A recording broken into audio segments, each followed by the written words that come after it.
Where am I a local? I think for me, right now in my life, I don't really think of myself as a local anywhere.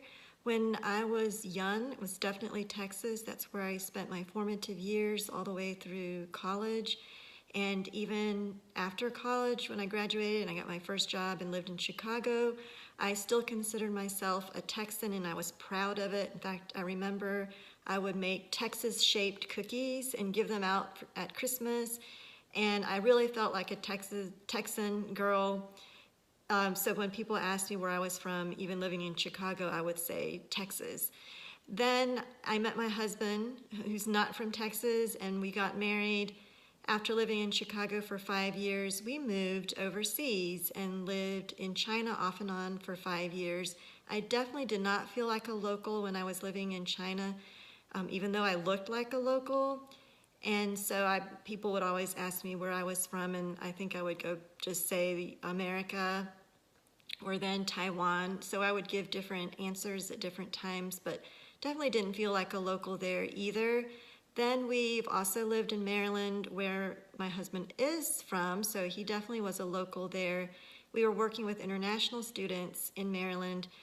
He was an international student minister at the university there. So I think just by marriage, I kind of felt like a local with him, even though I really wasn't a local to Maryland, but also because of who we were with. I definitely felt more local than the international students that we were spending our time with.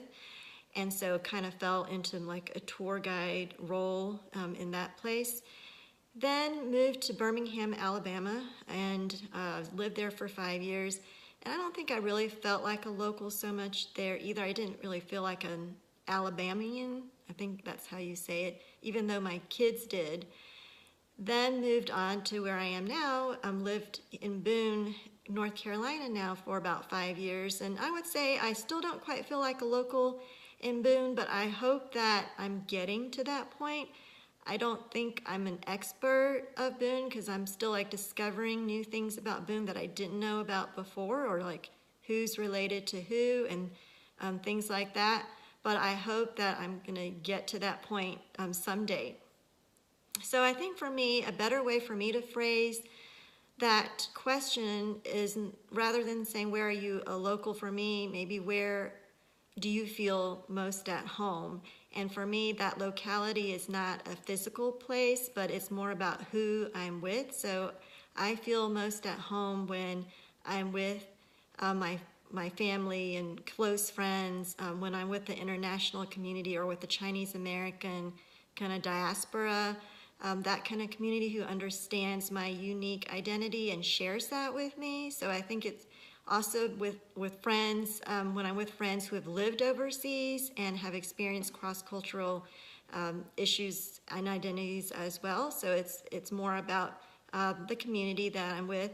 And that brings me also to the question of what are my rituals. And my rituals really, I just sum it up to three things: slippers, dumplings, and church, because those are three things that have been consistent no matter where I've lived. I've always worn slippers in the house. I will always find dumplings to eat, whether they're homemade in a restaurant or frozen. Nowadays, they're frozen from the Asian market like 2 hours away, but I will find them. So then the third thing was church. So for church also is not a physical place for me, but it's a community of people. So my church family, that's always kind of been my community and part of my identity too. So when I was living in China, for example, it wasn't a physical place. We gathered with friends and worshiped and studied the Bible in our homes. And so it's not a building or place, but it's a group of people. And so that for me also is part of the relationships as well as the ritual. Then the last question would be, what have been some restrictions? So there's definitely the China that my parents left pre-communism doesn't exist anymore. And even the China that I lived in about 13 years ago doesn't really exist anymore. And there's definitely more restrictions in China than there were when I was living there. And there are a lot of places in China and in Tibet that I just simply am not allowed to go to anymore.